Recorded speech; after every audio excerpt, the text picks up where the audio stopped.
Подарете на една красива дама.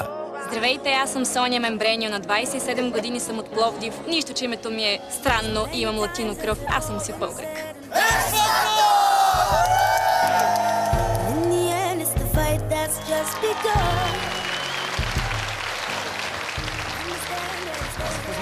Здравейте. Аз те познавам.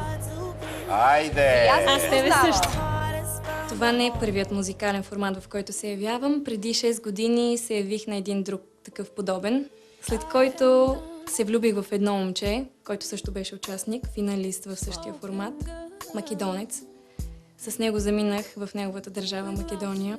Там останах 5 години, време в което бях откъсната от музика, не се занимавах професионално, не се възползвах от шанса, който може би щях да имам след музикалния формат тогава. Живота ми в Македония първите години беше много труден за мен. В това време наистина бях поставена между две неща, които много обичам. Едното е музиката, за което мога да кажа с ръка на сърцето, че съм се борила от малка. И това да си преследвам една любов, която си казвам, това е човека и това не искам да го изгубя. И едно от двете трябва да ги избереш в момента. И разбира се, тъй като съм доста емоционална, веднага тръгнах с него и не се замислих. Всички тези години не ми беше лесно да преглътна това, че музиката я нямаше в живота ми. И съм се борила да не я изгубя. И ето, стана така, че другото трябваше да изгубя, за да се върна отново към мечтата си. Сега, във време, в което вече се връщам отново тук, на своя земя и на свой терен, започвам всичко от начало и си казах, хайде да пробваме да премерим сили и на стари години, на 27, с малките, докъде ще стигнем на X Factor. Какво мислиш, че ще бъде новото нещо, което тук ще ти се случи в Фактора? Сега, онова, което ще се опитам да покажа пред вас, ще даде до някъде някакъв отговор, защо пак се явявам, дали ще откриете вие някаква разлика, дали ще ми кажете дали имам фактора или съм го изгубила в годините. Много се надявам да ни впечатлиш, но най-вече публиката.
Много си надъхана, което е много добре.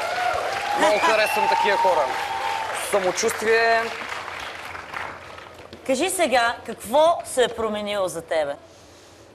Ако щете ми вярвате, настръхнах цялата, когато публиката се изправи, когато давам и ми се връща.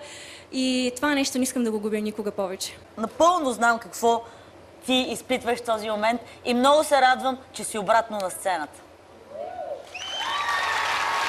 Прекрасен избор на песен, прекрасно представяне. Много ми е любопитно да те видя от тук нататък в X Factor. Нечовешко, зверско пеене. Браво! Може да се движиш на сцената, имаш всички качества необходими за един артист, за да завладееш публиката, пееш зверски, можеш да говориш и си умен, защото начинът, по който ти говориш с нас преди малко ми показва това. Това са качества, които правят един артист голям и които му дават бъдеще. и които могат да му позволят да се развива. За мен имаш всички тези качества и ти казвам категорично да. Благодаря. Аз се радвам, че ти си една, може би, от няколкото, които просто искат да пеят и да пеят зверски. Аз се радвам, че си тук. Да. Сме имаш да. Благодаря.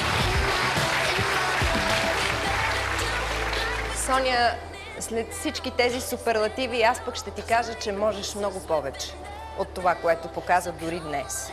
И понеже вярвам в това, ти казвам четвъртото да. Благодаря.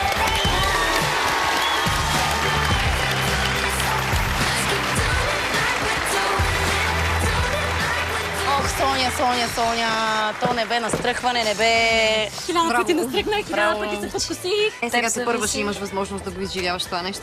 Беше страхотна. Благодаря ви. Успех ти желаем. Благодаря и на вас. Красивата Соня се бори, за да достигне до голямата сцена. Тя има чар, талант и красота. Тя има и опит. Но дали това е достатъчно, ще разберем в следващите етапи.